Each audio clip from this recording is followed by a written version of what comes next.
께서 주시는 말씀입니다. 마태복음 1장 1절부터 7절의 말씀입니다.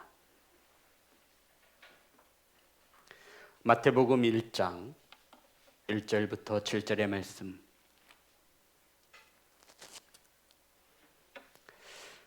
제 성경책으로 신약성경 1면에 있습니다.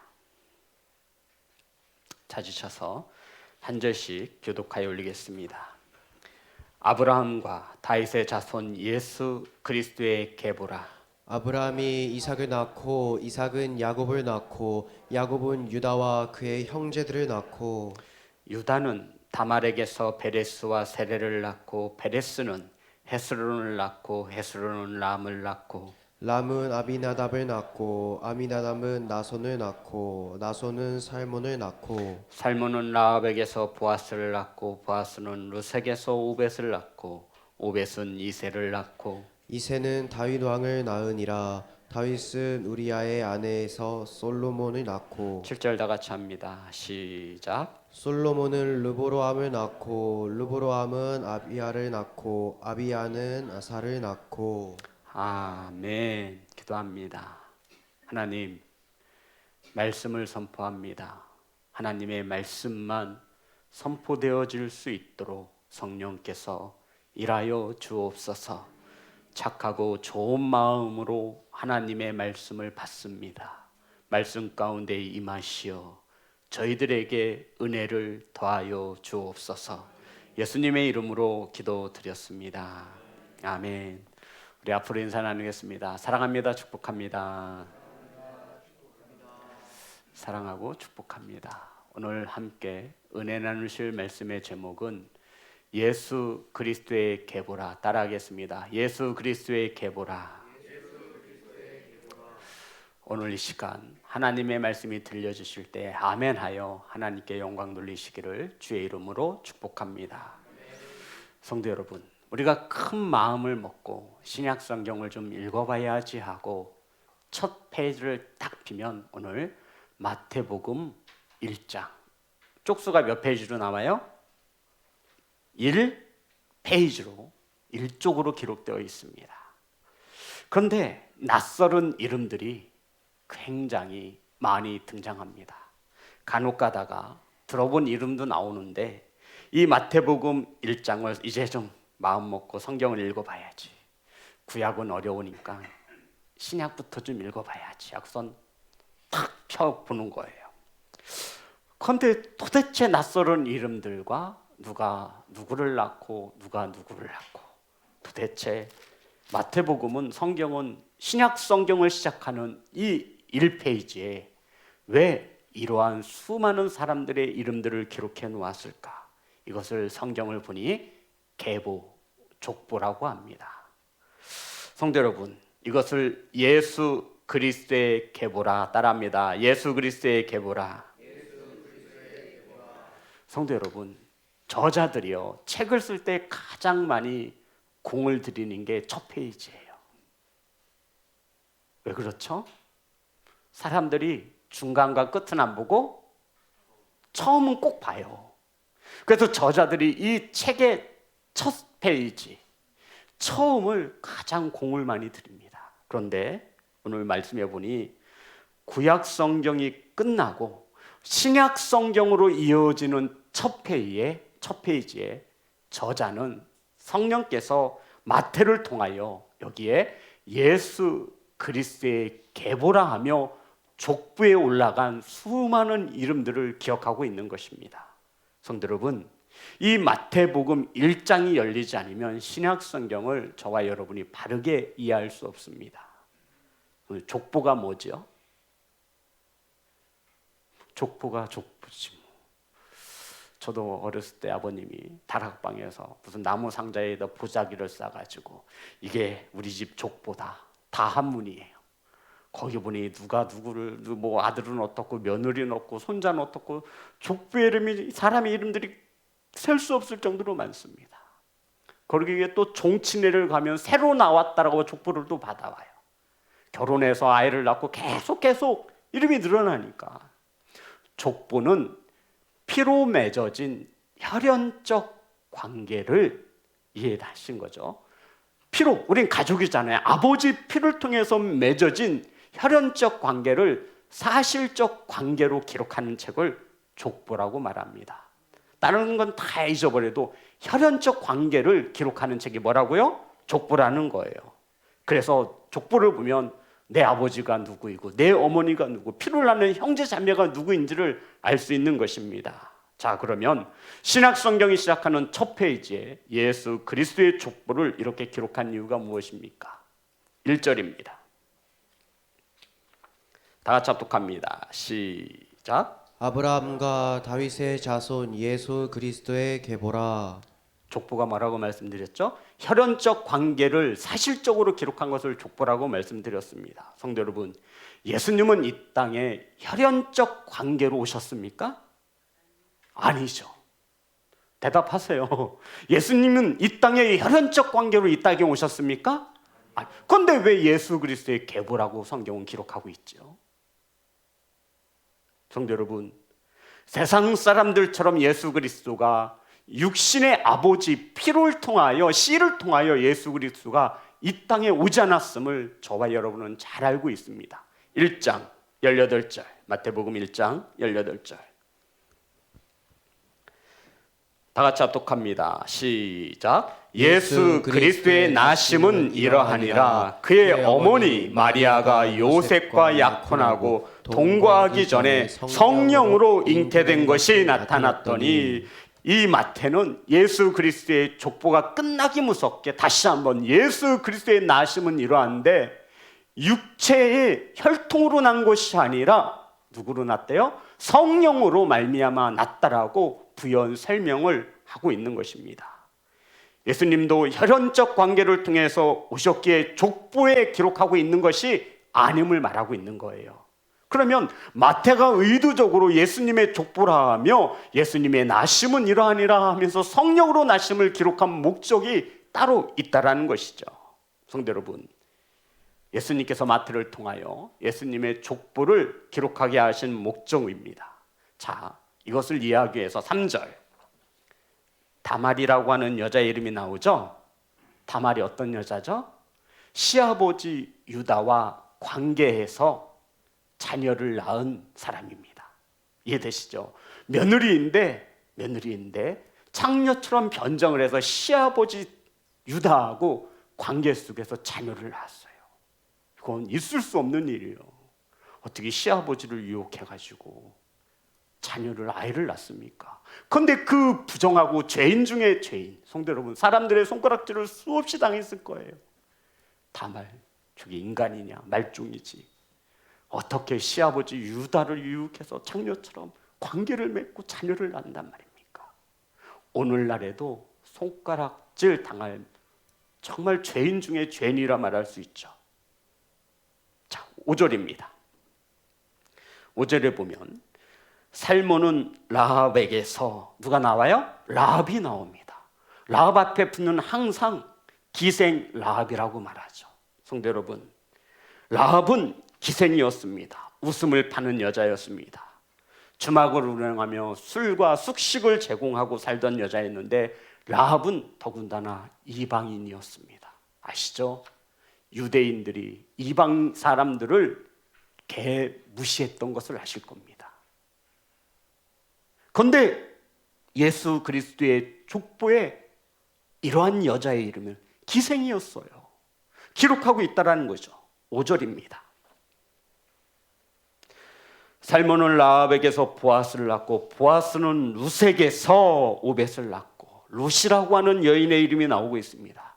룻, 모압 이방 여자입니다. 성도 여러분, 룻은 시집을 갔는데 남편도 죽고 남편의 형도 죽고 시아버지도 죽습니다. 그래서 시어머니 과부, 며느리 두 과부가 있었습니다. 성도 여러분, 참으로 어렵게 살았던 여인, 이방 여자였습니다. 6절 봅니다. 이새는 다윗 왕을 낳으니라. 다윗은 우리아의 아내에게서 솔로몬을 낳고, 우리의 아내 누구를 말하는 거예요? 밧세바. 다윗 왕과 간통한 여자의 이름입니다. 무엇이 대단해서 다윗 왕과 간통해서 남편 우리아를 죽인 이 여자의 이름을 이 성경에 기록하고 있는 것입니까? 성도 여러분, 이것을 은폐하기 위해서 다윗 왕이 우리아를 적진의 가장 깊숙한 곳에 들어가게 해서 싸우다 죽게 만들잖아요. 밧세바가 몰랐을까요? 아니요. 살인 교사죄가 되는 거예요. 저 같으면 족보에 이런 이름을 넣지 않을 거예요. 그럼에도 예수님의 족보에 이들의 이름을 기록하고 있는 이유가 무엇입니까? 성도 여러분, 구약 성경은 메시아가 올 터인데 다윗의 자손을 통하여 오신다라고 메시아 구원의 구약 성경에 예언하고 있는 거예요. 이것이 신약에 와서 신약 성경을 펼치며 예수님의 계보라 말하면서 이들의 족보의 이름을 넣는 이유가 여기에 있는 것입니다. 구약에서 메시아가 올 터인데 이 예수 그리스도는 역사적인 사실임을 증명하고 있는 거예요. 밧세바를 모르는 사람이 있을까요? 아니요. 이스라엘 백성들 중에 밧세바를 모르는 사람은 없어요. 저와 여러분도 알잖아요. 다말을 모르는 이스라엘 백성은 없어요. 룻 마찬가지입니다. 라합 마찬가지예요. 이들의 이름을 성경에 기록하며 예수 그리스도는 실제적인 허상이 아니라 역사적인 실제적인 인물임을 구약 성경에서 이루어 놓은 예언하고 있는 메시아가 예수 그리스도 이름을 구약의 예언을 성취하신 분이 바로 예수 그리스도이심을, 우리의 구원자이심을, 만왕의 왕이신 예수 그리스도가 이 땅에 오셨음을 성경은 우리에게 이렇게 신약 성경 마태복음 1장에서 실제적인 사건으로 역사적인 인물로 저와 여러분에게 가르쳐주고 있는 것입니다. 성도 여러분, 이것은 성경을 이해하는 데 큰 도움이 되어집니다. 예수님께서는 다윗의 가문을 따라 오시지만 혈연적 관계를 통해서 오신 것이 아니라 성령을 통해 오셨음을 알게 하시기 위해서 이 본문의 족보가 기록되어진 것입니다. 성도 여러분, 저와 여러분이 태어나면, 갓난아기로 태어나면 죄인으로 태어나나요? 의인으로 태어나나요? 죄인이에요. 이것을 뭐라 그러죠? 죄가 전가됐다 그래요. 전가. 다윗 죄인이에요. 맞죠? 저와 여러분 죄인이에요. 갓난 아이가 태어나면 그는 죄인이에요. 원죄를 가지고 태어난다는 거예요. 아담과 하와로부터 시작된 죄가 전가되어졌다 말하고 있는 것입니다. 그런데 예수님께서 사람의 아들 요셉을 통하여 낳았다라고 혈연적 관계의 족보를 썼다면 예수님은 죄인이 되나요? 뭐가 되나요? 죄인이 되는 거예요. 그래서 성경은 우리에게 1장 16절 다 같이 합독합니다. 시작. 야곱은 마리아의 남편 요셉을 낳았으니 마리아에게서 그리스도라 칭하는 예수가 나시니라. 성도 여러분, 야곱이 요셉을 낳았는데요, 예수 그리스도를 누가 낳았대요? 어렵나요? 야곱은 마리아의 남편 요셉을 낳았대요. 이렇게 이해되셨나요? 그럼 예수님은 누가 낳았어요? 요셉이 낳았다라고 하는데 남자의 이름이, 아버지의 혈연적 관계의 이름이 기록되어지지 않고 누가 기록되었어요? 마리아. 왜요? 그렇죠. 이것을 기록한 목적입니다. 예수 그리스도는 인간의 피, 인간의 씨를 통하여 이 땅에 오신 분이 아니라 성령으로 잉태되어진 분이기에 요셉의 이름이 빠지고 마리아의 이름을 갖다 놓은 거예요. 그냥 이름이 없어서 마리아 이름 쓴 게 아니에요. 예수님은 아버지인 요셉이 낳았다 기록하지 않고 성령에 의해서 쓰여진 마리아의 이름을 기록하며 예수 그리스도는 누구에 의해서? 성령으로 인하여 잉태되었다라고 설명하고 있는 것입니다. 믿으시면 아멘 합시다. 성도 여러분, 그것이 믿어지지 않으면 신약 성경은 믿어지지 않아요. 동정녀 마리아를 통하여 예수 그리스도가 나심을 믿으십니까? 아멘. 이 말씀이 믿어지지 않으면 이 성경 이거 믿어지지 않아요.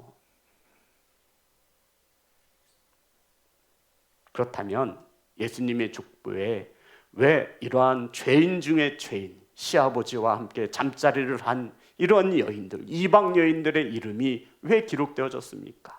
성도 여러분, 다말 행실이 정말 안 좋은 여자죠. 기생라합, 룻 이방인입니다. 고생 치질이 했습니다. 밧세바, 불륜을 저지른 여자예요.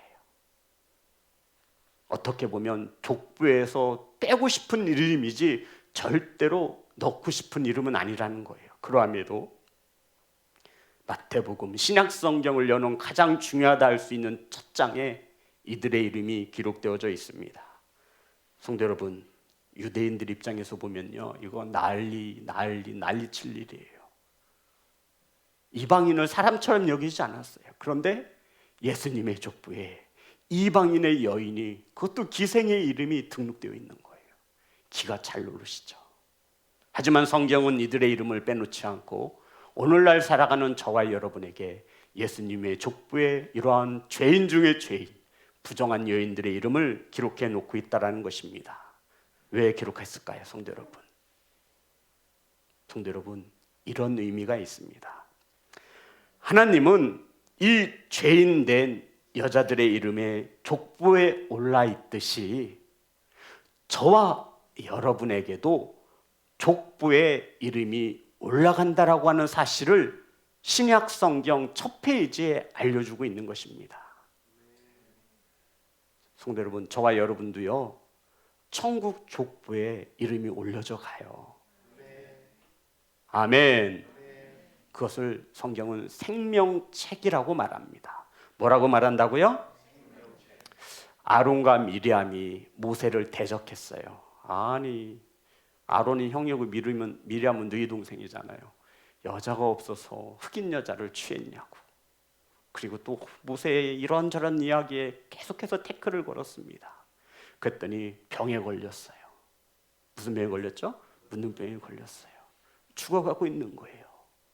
이때 모세가 하나님께 기도합니다. 하나님, 내 형 아론과 내 여동생 미리암을 용서해 주지 않으면 내 이름을 어디에서? 책에서 지워 주시옵소서. 출애굽기 32장 32절입니다. 출애굽기 32장 32절. 다 같이 합독합니다. 시작. 그러나 이제 그들의 죄를 사하시옵소서. 그렇지 아니하오시면 원하건대 주께서 기록하신 책에서 내 이름을 지워버려 주옵소서. 아멘. 주께서 기록하는 책이 있다라는 거예요. 그 책에 무엇이 적히는 거예요? 이름이 적히는 거예요. 아멘. 다윗도 이렇게 기도했습니다. 시편 69편 28절. 다윗이 하나님께 기도하는 내용이죠. 시편 69편 28절. 다 같이 합독합니다. 시작. 그들을 생명책에서 지우사 의인들과 함께 기록되지 말게 하소서. 그들을 생명책에서 지우라는 거예요. 그들이 누구예요?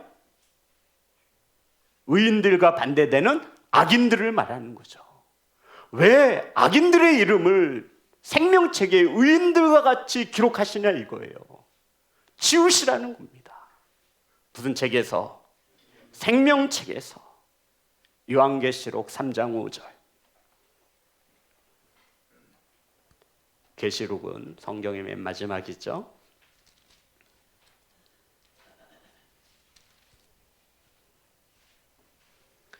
신약성경 마태복음 1장이 족보의 이름으로 시작해서 요한계시록은 이름으로 끝나게 되어 있습니다.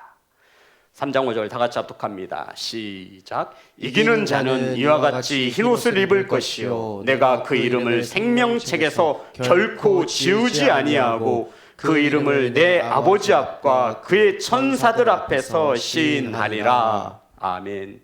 이기는 자. 이 땅에 믿음으로 이기는 자의 이름을 생명책에서 결코 지우지 아니하고, 아멘. 어디서 지우지 아니하신대요? 생명책에서.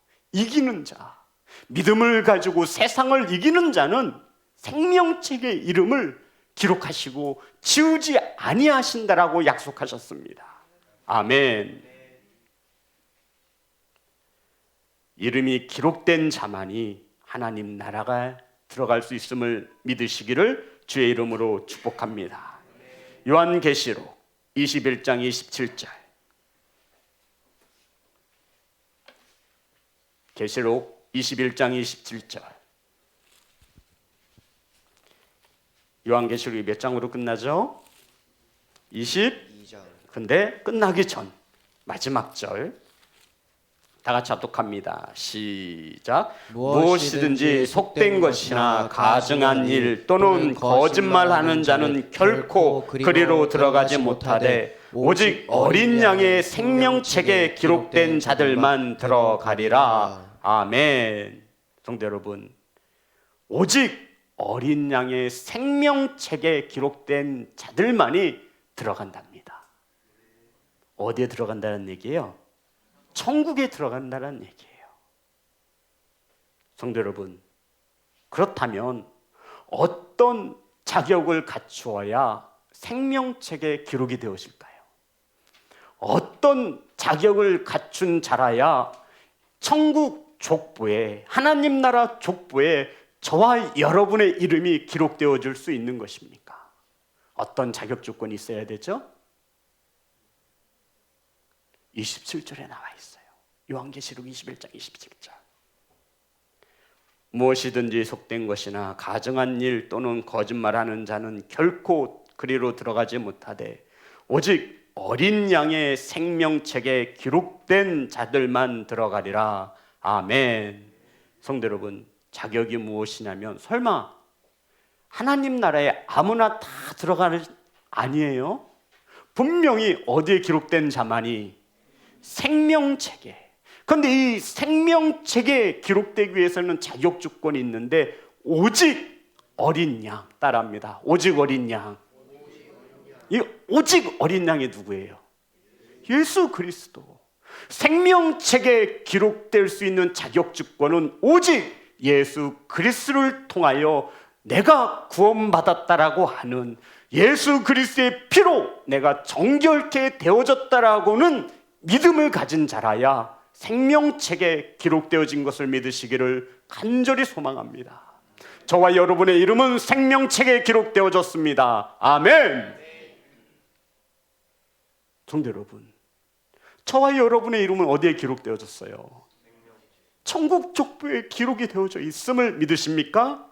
아멘.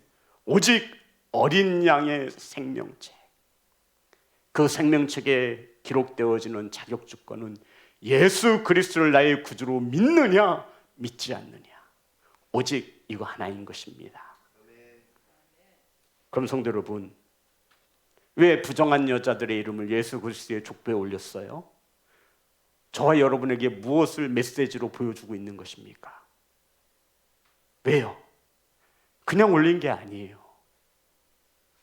성도 여러분, 이렇게 죄인 중에 죄인, 부정한 여인들의 이름을 족보에 올리시며 저와 여러분에게 보여주고 싶은 것은 이러한 의도가 있는 것입니다. 주님은 묻지도 않고 따지지도 않습니다. 시아버지와 어떤 일을 했든지 말든지 주님은 기억하지 않습니다. 아멘. 기생이냐 공주냐 묻지도 않고 따지지도 않습니다. 아멘. 이방인이냐 아니냐 주님에게서는 그게 중요하지 않아요. 근데 우린 이 세상에 살면서 이게 중요한 거예요. 성도 여러분, 이렇게 죄 중에 죄인이었던 이 부정한 여인들이 예수님의 족보에 올라갔을 이것을 보여주며 저와 여러분, 생명책에 기록되어지는 것은 예수 그리스도를 믿으면 되는 것입니다. 아멘. 이 여인들의 공통점은요, 믿음으로 자신들의 인생을 바꾼 자라는 거예요. 무엇으로 바꿨어요? 믿음으로. 다말이 자신의 욕정을 채우기 위해서 시아버지 유다와 관계를 맺었습니까? 아니에요. 자신이 자녀를 낳지 못하면 무너져갈 수밖에 없는 가문을 살리기 위해서 다말은 그리했던 것입니다. 기생 라합은 이방인이었습니다. 하지만 그 이방인 중에서도 기생은 하나님께서 이스라엘 백성들을 어떻게 출애굽을 시켰는지 그 위대하시고 전지전능하신 하나님의 소문을 듣고 믿었다라는 것입니다. 그래서 정탐꾼들이 그의 집에 숨겨져 왔을 때, 들어왔을 때 그를 목숨을 걸고 그들을 구원해 주잖아요. 그리고는 하나님의 일하심을 믿으며 이 성이 무너질 경우에 우리 가족을 구원해 줄 것을 믿고 있는 여자가 바로 기생 라합이었습니다. 성도는 룻은 이방인이었지만 이렇게 고백하죠. 어머니의 하나님이 나의 하나님이 될 것입니다. 나는 절대로 떠나지 않을 것입니다. 우리아의 아내는요, 성도 여러분, 우리아의 아내, 다윗은 우리아의 아내와의 관계 속에서 낳은 아들이 병에 걸려 시름시름 죽어갈 때 하나님 앞에 간곡히 기도합니다. 이해하시죠? 성경에 보니 다윗의 눈물이 무엇을 적실 정도였어요? 침상을 적실 정도였어요. 죽어가는 아들을 보고 아버지만 기도했을까요? 다윗만? 밧세바 엄마 기도했을까요? 안 했을까요? 보나마 하나예요. 무엇을 보면 알 수 있어요? 밧세바에게 누구를 주세요? 솔로몬을 주잖아요. 잘못된 이 죄로 잉태된 생명을 거두어 가시며 다윗과 밧세바는 하나님 앞에 철저히 회개했습니다. 다윗의 눈물이 침상을 적실 정도였대요. 그러니 어머니인 밧세바는 말하면 잔소리죠. 그래서 그 밧세바와 다윗과에 누구를 준다고요? 솔로몬을 주시는 거예요. 사랑하는 성도 여러분, 저와 여러분도 이러한 죄인 중에 죄인이었습니다. 하지만 주님은 묻지 않고 따지지 않습니다. 아멘. 누구든지 예수 그리스도를 나의 구주로 믿으면, 아멘, 저와 여러분이 천국 족보인 생명책에 이름이 기록되어지는 것을 믿으시기를 주의 이름으로 축복합니다. 이 족보를 통해서 이것을 조명해 주고 있는 거예요. 그런데 하나님이 묻지도 않고 따지지도 않는 그에게 우리는 우리 교만한 생각의 잣대를 갖다 대며 이러쿵 저러쿵 참으로 말을 많이 합니다. 주님은 묻지도 않으세요. 기생이면 어때? 이방인이면 어때? 근데 우리는 안 된다라는 거예요. 바울은 이 땅의 족보를 중요치 않게 생각하라고 말합니다. 사람들은 이 땅의 족보를 굉장히 중요시 여겨요. 말하지요. 불에 타 없어질 그 족보책이 무엇이 그리 중요하냐? 저와 여러분에게는 하나님의 천국 족보, 생명책에 이름이 기록되어진 것으로 기뻐할 수 있는 성도가 되시기를 주의 이름으로 축복합니다. 사랑하는 성도 여러분, 주님은요, 이 땅에 오신 것이 저와 여러분의 이름을 바꾸어 주시고 불러주시기 위함인 것을 믿으시기를 간절히 소망합니다. 삭개오가 예수님이 오신다는 소식을 듣고 뛰어갔어요. 키가 작아서 예수님을 볼 수 없고 많은 사람이 가로막혀 있어 예수님을 볼 수 없자 삭개오는 돌 배나무 위로 올라갔습니다. 그때 주님께서 오셔서 얘야 내려오너라 이렇게 말씀하시나요? 아니에요. 삭개오야, 저와 여러분의 이름을 부르셨기에 이 자리에 있음을 믿으십니까? 아멘. 사랑하는 성도 여러분, 주님은 저와 여러분의 이름을 바꿔주기 위해서 오셨습니다. 죄인의 이름인 저와 여러분의 이름을 의인의 이름으로 바꿔주시기 위하여 예수 그리스도가 이 땅에 오셨음을 믿으시기를 간절히 소망합니다. 그 예수님을 믿으면 우리는 생명책에 이름이 기록되어집니다. 아멘. 저와 여러분이 이 땅에서 무슨 죄를 지었던, 어떤 신분에 있었던 주님은 보지 않습니다. 인종을 보지 않습니다. 오직 하나, 예수 그리스도의 십자가의 보혈로 정결케 받은, 예수님을 나의 구주로 영접한 성도인지, 그러한 믿음을 가진 성도인지 그것 하나만을 보신다라는 것입니다. 사랑하는 예배자 여러분, 그러한 주님의 손을 붙잡으시기를 주의 이름으로 축복합니다. 성도 여러분, 이 땅에도 족보가 있는데 하나님 나라에 족보가 없겠습니까? 이 땅에도 CCTV가 넘쳐나는데 하나님의 나라에 그것이 없겠습니까? 저와 여러분의 이름을 생명책에 기록하는 유일한 방법은 단 하나, 예수 그리스도가 저와 여러분의 왕이심을 믿는 것입니다. 아멘. 성도 여러분, 저와 여러분의 이름이 생명책에 기록되어져 주 앞에 설 때에는 구원자로서의 주를 보는 것이 아니라 심판자로서의 주님을 볼 것입니다. 그러니 이 땅에서 깨어서 생명책에 저와 여러분의 이름이 지워지지 않도록 충성하시기를 주의 이름으로 축복합니다. 사랑하는 성도 여러분, 저와 여러분의 이름을 불러주시기 위해서 오신 주님입니다. 그런데 이 이름 옆에 부연 설명을 하신다라는 거예요. 이름 옆에 무엇을 하신다고요? 부연 설명을 하시는 거예요. 저와 여러분의 행위가 기록된 책이 있다라는 것이죠. 그것을 말라기서에 보면 기념책이라고 합니다. 무슨 책이요? 기념책에 저와 여러분의 이름을 기록하고 있다고 성경은 우리에게 말씀하고 있지요. 성도 여러분, 저와 여러분이 이름이 생명책에 기록되어졌으면 그 옆에는 저와 여러분이 이 땅에 살면서 행하지는 많은 일들을 기록하고 있습니다. 사랑하는 예배자 여러분, 저와 여러분은 천국 족보인 생명책에 이름이 기록되어져 있습니다. 아멘. 그 이름이 지워지지 않도록 열심을 다해 주 앞으로 나아가시기를 간절히 소망합니다. 성도 여러분, 우리가 죄를 지으면 감옥에 가지요. 혹시 이 중에 감옥에 가보신 분은 없지요? 감옥에 가면, 죄인이 되어 감옥에 가면 두 가지를 빼앗깁니다. 잃게 돼요.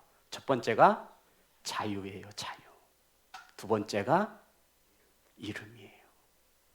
죄수들은 이름이 있지 않습니다. 수감 번호를 불러주지요. 한 번도 감옥에 안 가보셔서 모르실 거예요. 죄수들은 이름이 없어요. 여기 뭐가 있어요? 번호가 있어요. 1332번. 그게 자기 이름. 주께서 저와 여러분의 이름을 부르신다는 것은 큰 축복입니다. 아멘. 그 이름이 바로 세상에 있지 아니하고 생명책에 기록되어진답니다. 사랑하는 성도 여러분, 저와 여러분의 이름이 반드시 생명책에 기록되어져 주의 날 그 이름을 가지고 주 앞에 서시기를 주의 이름으로 축복합니다. 내 이름 아시죠? 우리 찬양하겠습니다.